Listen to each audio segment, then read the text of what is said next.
Hi, everyone. Welcome to another episode of One on One. I'm John Evans. Jose Sartarelli began his life on a small farm in Brazil. He came to the United States as an exchange student, as a teenager in the 1960s. Came back here for his master's and his doctorate, and then launched a 30-year career in the pharmaceutical industry. Rose to several leadership positions on an international scale. Well, once he decided to try something new, he got into higher education, and in 5 years became the Chancellor at UNC Wilmington. He has a global view of not just society today, but of higher education and of the future. And I think you'll notice that in our interview today. As we began our sit down, I asked him, as a child on a small farm, what got him interested in wanting to come to the United States. I think it was a combination of things, John. First, back in the early 60s, there was a lot of excitement about the U.S., and we had a new president, Kennedy. He was the epitome of success, and the space program was very exciting. So there was a lot of a combination of new leadership in the country, as well as the space program, and those were just accelerating stuff, right? And so I was very excited about that. Kennedy had a special program to reach out to international, for Latin America specific. It was called the Alliance for Progress. Was how to enable the help emerging markets to develop, and so on and so forth. And I lived on a farm up to the age of 10, and then I moved to town. And as I moved to town, I started reading the papers. And my brother had a small store in town, and he subscribed to the newspaper from Sao Paulo, from the capital. So every day I would get the paper, start reading. And I used to read the paper from top to bottom, everything. Wow. And so that just gave me a perspective on the world that was very significant. And I got excited about it. And I said, this is the place I want to go. And obviously the U.S., we tend to forget, but the early 60s, we were only 15, 20 years beyond the Second World War. So the U.S. was at its prime, had won the war, was this monumental, success story, economically, politically, etc. And therefore, I was thinking about science, I was talking about engineering, I was talking about business. So I got very excited, and I applied for the American Field Service scholarship, and got in and got selected, and came to the country. I read something you said. You studied by the light of a kerosene lamp as a child? Yes, because I was born in 49. That dates me, obviously, a lot. But back in the mid-50s at the farm, we didn't have electricity at that time. And so we only got electricity. I think we got our first radio in 1952, like when I was 3 years old. But by mid-50s, 55, 56, we got electricity. But up to that stage, reading was by a kerosene lamp. Yes, sir. And then, and no TV at all. We only got TVs back in the mid-60s, at least in our household. Up to that point was radio, and that was it. So for me, it was this age of the 50s, late 50s and early 60s was the age of discovery. It so happened that the 50s was such an exciting decade with so many changes, some very positive, some not so much. But and so that was very exciting. But the space program, I think, was so culminating and so enthralling to young minds all over the world, in fact. And also, and Kennedy was this epitome of the leader, right? Highly educated, a hero, a war hero, right. Married to a beautiful woman, very affluent, spoke very well. So what is not to like about him, right? So right. I got very excited about coming to the U.S. And also, I looked at the U.S. as this, great country, a country that was governed by laws instead of individuals, and very focused on the future instead of the past. And so all of that stuff kind of created a great imagery for me that encouraged me and motivated me to apply and come to this country. Did you know, living on the farm, what you didn't have at the time? No, we didn't. We were very happy on the farm. And what did you farm? We farmed was not an animal farm. It was mostly crops. So we raised coffee. We raised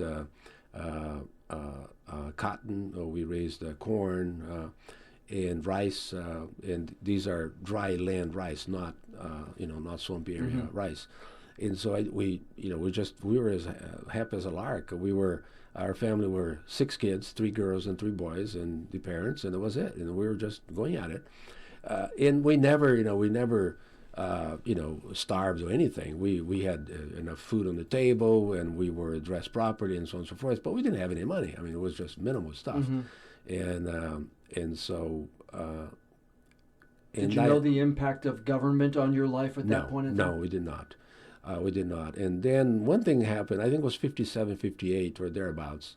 My 2 older brothers decided to change. Instead of just doing regular crops like the corns and the rices and the beans, etc., they decided to go specialized. And so a friend of theirs, in fact, decided to recommend to start growing tomatoes. And so we decided to go into tomatoes. Well, coincidentally, lucky for us, I think it was 57 or 58, there was a major frost in the state, but the frost did not reach our area. And so we had great tomatoes, lots of tomatoes. The price shot up like 3 times. Wow. And nobody else had them. And so we were able to save a lot of money, make a lot of money, and save a lot of money, and move to town. Because my parents always wanted to educate the remaining 2 kids, my sister and I, because the 4 older kids only got 4 years of education. And so for us, it was an opportunity to go to town, go to school, and pursue your dreams, so to speak. So I'm very, how would I call it, addicted to tomatoes, because it changed my life in the very beginning. Yeah, it really did. And then you came to the United States at the age of 10. No, I came to the United States at the age, so then we moved to town. Okay, you moved to town. I was 10 years of age. And then in 67, 68, I was 17, 18. Okay, all right. I came to U.S. to finish high school as part of the American Field Program, yeah. And when you first came to this country, an eye-opener like you've never been huge. That was just crazy, right? We were stationed at first at Hofstra University. And so we had 60, I think it was 3,000 students from 60 different countries. And we had 3 days of orientation, and then from there we would go and be located in different parts, different states, and be hosted by families. So my family was from a small town in Texas, West Texas, called Dimmitt, the Lonnie Bell family. And in fact, we're still friends today. Nice. And after 45, 50 years. So it's been terrific, that relationship. And I came, and they hosted me, and I lived with them as a son.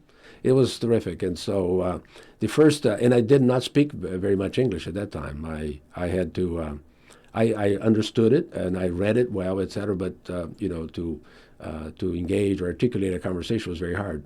So the first 3 months was very difficult in high school. But after that, after 3 months, I think it was like at the end of the 3rd month, at the beginning of the 4th month, I started to understand it fully. It was like it's all about repetition at the end of the day. And once you start understanding more properly, then you start trying to articulate an answer and engage. And the program required that for the first 6 months we could not talk to publicly. But after 6 months we were required to go and speak. And so I went to Rotary Club and Kiwanis and Lions and Book Club and the Daughters of the Revolution, and I spoke probably 10 or 15 times at different venues after the first 6 months. That's a real crash course, isn't it? It was just very quick, and I had to talk about my country. I had to talk about my experiences, my experience in the U.S., and it was a great experience.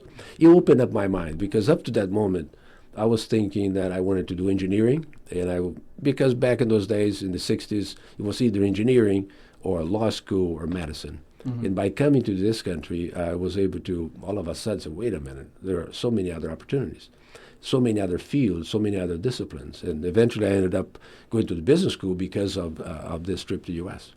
Top business school in Brazil.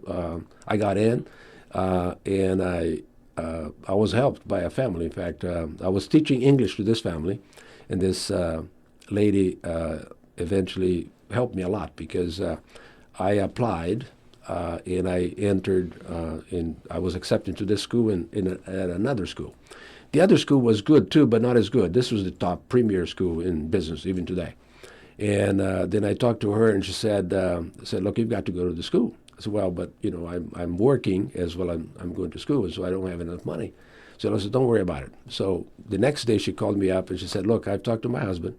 And her husband, I did not know that. He was an engineer, and he built a lot of apartment buildings in Sao Paulo. And every time he built a building, he would save 1 or 2 apartments for the family, for rental income. Wow. So she came over and she said, look, we believe that you are a great kid and young man and very deserving. So we're going to get the money from one of the apartments, the rental income from one of the apartments, to pay for your tuition for the first 2 years for you to go to that school, to that top school. Wow. What just a like gift. This. Just like, so what? So that's why I say that, and that's why I'm so interested in scholarships and in paying forward, so to speak. And I've set up already a couple of scholarships here. I'm going to do more. I think that if you can, you should. And in this case, they could, and they did it. To help someone who was in need of, and because when I was going to school in the morning from like 7 to 1 or 2 in the afternoon.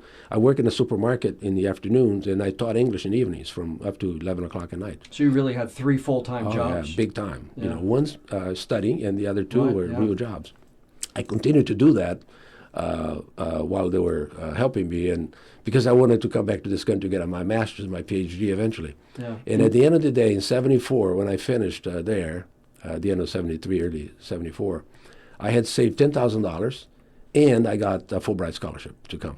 Yeah. Because I wanted to do both. I wanted to save money to come, as well as I wanted to be a top student to get the scholarship, and I got both. And you went to Michigan State University for your master's and PhD. Right. And what was that like? It was terrific. I think Michigan State is a very international school. It's always been. And was President John Hanna who made it internationally very viable. In fact, after he left the presidency of Michigan State, he became the director of the U.S. Agency for International Development. And so it was very international. It's even today. Today they got 50,000 students, 8,000 international students at Michigan State. So even back then it was already international. One of the reasons I went to Michigan State is Michigan State had in the 50s, Eisenhower had decided to spread capitalism around the world. So one of the things that they decided to do through the Agency for International Development was to establish business schools in various countries. So they tried to set up one in Vietnam, one in Nigeria, one in Brazil. Of all those experiments, the only one that really paid off was Brazil. Brazil became a school, and is a very top school today in Brazil. And so the two, and there were 10 universities from the U.S., a consortium of universities helping set it up. Michigan State was one of them. And the guy who was the chief administrator for setting it up was from Michigan State. So I was going to school there. Right. I met him, and I became friends. And then he obviously, wanted me to go to Michigan State, and I went to Michigan State. I was accepted by other schools like Indiana, et cetera, but I eventually went to Michigan State because of him. He was the head of the marketing department at the business school there. So I stayed for 15 months or 18 months, finished my MBA, and decided to stay for my PhD. And so for the PhD, I got an assistantship and a research assistantship from university, and I also got another scholarship from the Brazilian government at that time. And so I finished in 79, and then I was trying to, okay, where do I go? And I wanted to be a professor at the same time. I was accepted. In fact, I got an offer from one of the major universities to be a professor. But I said, no, I want to go into business first. So I sent out 141 resumes. 141? Yes. You remember the number exactly? I remember the number precisely. And then I got probably 35 responses, people who had responded. Companies back in those days, they would respond with a nice letter. So thank you very much for inquiry about it. I remember getting those when I was first looking for a job great. too. Yes. Nowadays, you don't get those anymore. None. And you get an email back, thanks, you're in the stack, right? Exactly, you're in the stack, we're gone. Right? Yeah. One from Merck Chappendome to start immediately and to go to Brazil to become director of business development in Brazil. And the other job was with Eli Lilly. They would want to keep me here for a year and a half before I went anywhere. So I opted for Lilly. So I moved from East Lansing, Michigan to Indianapolis. And 1980 was a very important date because I know that, and I want to say Yeah. that because as I was doing some research, I actually online found your wedding announcement really? in the newspaper out of the Pittsburgh Post-Gazette, because Yes. you were married in Ross Township, Pennsylvania, to Kathy. Yes, Kathy. That's Kathy. I met her in '78. She was coming in from Penn State to get her PhD in biophysics. Kathy is very bright, and so she was, going all the way in PhD in biophysics. Sure. And she came, and we met, and we decided to get married eventually. And in 1980, we got married. So 1980 was very decisive because we got married. I got a job with Eli Lilly. We got a new car, and we moved from East Lansing to Indianapolis, right? So it was the beginning of a new career. So we spent a year and a half in Indianapolis. And Lilly was a great company. It's still a great company. They said, "Look, you've got a PhD, you have an MBA, et cetera, but we want you to get to know the business. So we're going to put you out there as a sales rep for 6 months." So I went through sales school, and I was the only non-pharmacist in the group. I was a business major, and there were pharmacists. Was that a drawback, or was it actually positive? It was very. Actually, they knew the science, but I knew everything else, right? So it kind of compensated. Right. And it turned out to be a great experience. And so I spent a month in sales school, went through Texas, back to Texas. There you go. Because they said, "Look, where you want to go for your relief sales?" Okay. I said, "Well, give me either Florida or Texas or California." Because warm climate, right? There I you didn't go. I didn't Yeah, want to you- go to Minnesota. No. And so they found, a week after I was completing the program, they found a place in Lubbock, Texas, to be a sales rep. I did that. Then I spent a year and a half, about 6 months in the field, and another year in Indianapolis. And then I started my career. And they sent me from there. They sent me to Venezuela first for a year. Then I found this general manager job in Chile, and I went there for 2 years. And I was in charge of all the pharmaceutical side, agricultural chemicals, and animal health products. Then they sent me to Brazil, and I spent then 7 years in Brazil in 3 jobs as director of marketing planning, commercial director, and general manager for the whole operation there. I was very involved in all kinds of things. In fact, I was the president of the Pharmaceutical Association there. We were fighting very hard at that time for intellectual property, for patents for pharmaceuticals in Brazil. And then in '91, we came back. They brought me back. I was going to ask you, did you yearn to come back to the United States while you were back in your home country? We did. And the reason I went to Brazil, I was going to connect back to something else, is I went back to Brazil was I had a moral responsibility because one of the things, and when I was finishing my PhD, I got this scholarship from the Brazilian government too. There was no legal requirement that I went back, but there was a moral responsibility. I said, "Look, I got money from the government of Brazil. I should at least contribute to the country for some time." That's nice. Yeah, so that's where the reason we decided the next stop has to be Brazil. I want to have an international career, but I want to go to Brazil, and I went to Brazil. Because when I graduated in 1980, I wanted to do 3 things. I wanted to work in marketing and management. I wanted to work internationally in more than one country. And I wanted to run a company. And 30 years later, I had done all 3. Right. So I had worked all over. I had managed companies, big companies, in 3 big companies, in fact. But anyway, so that's the reason I went to Brazil. We spent 7 years in Brazil, came back, became director of international marketing based in Indianapolis. And in '93, we had just bought a beautiful house in Indianapolis. The guys came over and said, "Look, we're opening up Asia for Eli Lilly. We want you to go to Asia." Wow. So we went to Asia and moved to Singapore, spent almost 5 years in Singapore. And I was the director for all of Asia Pacific. Got to know Asia. For me, it was another crossroads in my life, in fact, because I went from a Judeo-Christian Western civilization to an Oriental civilization. Very different. The way people behave, the religions, the beliefs, the way you treat people. Very exciting. But I mean, it seems to me like you would have then had the opportunity to, as someone originally from Brazil, you would have learned how the West does it, growing up and maturing in the United States, and then going, to China and that area. You're learning it all over again. All over again, but in a very different culture, and so it was very interesting. It was a great learning experience. And so we spent 5 years there, and then in '97, and I built the business significantly. We opened up the business in Vietnam. They had no operation in Vietnam. I opened up the business in Indonesia. We opened up the business in India and in China. In fact, the joint venture I established in China is still there, is selling more than $500 million today for Eli Lilly.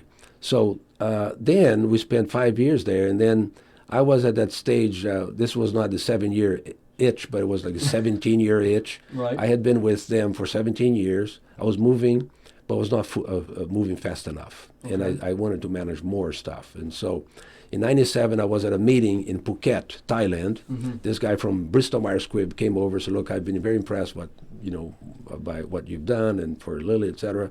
We are in a growth mode. I'd like you to take a look at us. I joined them. I came and moved from Singapore to Princeton, New Jersey. And soon after, they made me president of Asia Pacific, Japan, and Middle East and Africa. It was a huge job, over $1 billion, $1.5 billion of sales, lots of profits. I had 3 VPs reporting to me, one in France, one in Paris overseeing Africa, one in Cairo overseeing the Middle East, and one in Singapore overseeing Asia Pacific. Could you still stay here, though, in the United States? Yes, I stayed here, based in, traveling a lot. Mm-hmm. So I was a great customer for both the United and Continental out of New Jersey all the time. Almost 2 million miles on Continental United and 2 million miles on Northwest. That had to get tiring. Or did you like the challenge? I liked the challenge. I loved it. Because one of the things, for example, I remember when I got the job with Bristol to oversee Africa. Africa's got like 54 countries, 53, 54. Now 54 because of Sudan split. So one of the things I did, I always did that. I would buy a book about the history of every country. And so it was a great learning experience for me too, to learn about the economics of the country, about the politics of the country. So it was a great experience with them. And then my boss, she was in fact, she's coming here on the 4th of April. She's coming to speak here. Her name is Christine Poon, and Chinese American. Terrific lady. She was at one time back in 2006, I think she was the 14th most powerful woman in America because she was the head of pharmaceuticals for J&J and vice chairman of the company. So she was moving from Bristol Myers Squibb to J&J, to Johnson & Johnson. Right. And she said, look, you've got to follow me. You've got to come with me. And so I followed her, and she made me company group chair, overseeing all of Latin America and all of Asia and Japan. And I spent 9 years with J&J there. Right. Then she quit and retired from J&J and became the dean of the business school at Ohio State because she was originally from Ohio. She went back and became the dean of the business school there, and she kept telling me that if I retired from J&J, I should also become a dean somewhere. And that's why eventually I became a dean at West Virginia University. Did you have education as something you wanted to do, or did you think you were going to be in business, especially rising to the level that you had? I think in the very beginning, I think I was kind of prescient. I don't know how I did it, but at a young age, I said, well, I want to get a PhD just in case. Just in case. Just in case. I want to get, in whatever career I decide to go, I want to go full load all the way out. Mm-hmm. So I'll have the highest terminal degree in whatever profession. So then that may help me someday. Well, it helped me because when I finished it and I was retiring from J&J, I said, well, maybe I should reinvent myself and go back into academia, right? That's exactly what I did. Right. But very hard to do this because, universities are not particularly, quote unquote, friendly to business people. Mm-hmm. Even though I do have a PhD and have the training, et cetera, since I was never a professor in the classroom, et cetera, even though I was at Michigan State for 3 years as an assistant, et cetera, it didn't count, so to speak. Were you an outsider? They felt there was an outsider coming in? Oh, yeah, no question. So, I was a non-traditional dean coming in. And I spent 5 years at West Virginia University. We transformed the school big time. We were fundraising at the rate of $1.5 million a year, and by the time I finished, in fact, by now, I committed to raising $50 million for the business school, and we did raise eventually $50 million. So I think, in addition to that, I initiated the PhD program there. They didn't have a PhD program. I started it. So I think I brought a level of, how would I call it, differential knowledge that did not exist before. How long did it take you to knock down some of those fences maybe that you thought were between academia and where you were? Probably, I think, as soon as the faculty, particularly the faculty and the staff, realized that I was serious about the institution that I was working at, that I really meant well, that I wanted to turn that college into a better college, and that I was working my tail off to get as much money for the school as possible. It took about 2 years, and they realized, oh, this guy is going to be good for us, even though he's not part of the fraternity, so to speak, or as an academic, bona fide academic. I think he's going to be good for us, and I think that was very important. It took a lot of discussing, a lot of quote unquote working to make that happen, but it turned out to be great. But it seems to me that academia needs a business kind of a model to it nowadays. I mean, did you realize that? Did you want to bring that into academia? Yeah, right. And what I wanted to bring to academia, first of all, I was interested. Look, I've done those 3 things I wanted to do. Now, how can I give back? How can I share a lot of my experience and my knowledge with young men and women? And so that was the very beginning. Second, I felt that I had enough experience running large organizations, call it business or otherwise, large organizations with lots of money involved, lots of people. My last job I had, I was overseeing $3+ billion of sales, about $1 billion of profits, $250 million of research, 9,000 employees in 50 countries. So how can I bring that experience to an institution that a lot smaller, in fact. Sure. I've got 2,000 employees here instead of 9,000 employees. Right. I had a budget there of $1 billion a year. I've got a budget of 300 plus. So how do I bring all that knowledge that comes with large organizations to a university and make it not necessarily more business friendly, but more efficient, more focused, more intentional about the things that he does, which is to basically educate young men and women. Was it also bringing a real world experience Yes. into some of these young men and women and giving them a sense of the real world before they go into the real world? Before, because I think even more so today, I think universities have become, and this has been the discussion, right?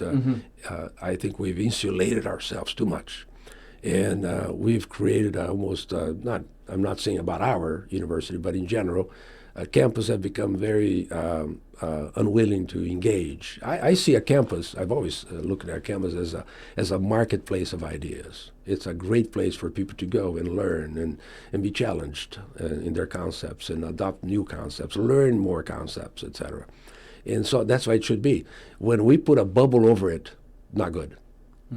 Because we are not preparing people for life. Right. That is, I don't segregate, and that's what I tell my students, I don't segregate college from the rest of your life. It is your life. Sure. Right? It's part of this 4 years of your life that are very critical. You're preparing for something else, right? But don't take it as, well, no, this is a very protective or overprotected, bubbled environment that I want to be here safe. And then when you go out there, you're going to be shocked. Right. Because, I tell people, we should treat each other at the university with all dignity and respect. Very important to do that, right? And civility. But be prepared, because when you go out there, people are going to offend you. People are going to fire you. People are going to do all kinds of things. They're going to betray you, and so on and so forth. And by the way, there are not going to be a lot of lifelines either, right? Yeah. You got to bounce back on your own. You've got to bounce back on your own and keep going. And perseverance, and be centered on values, very important values of character and dignity for people and respect are very fundamental.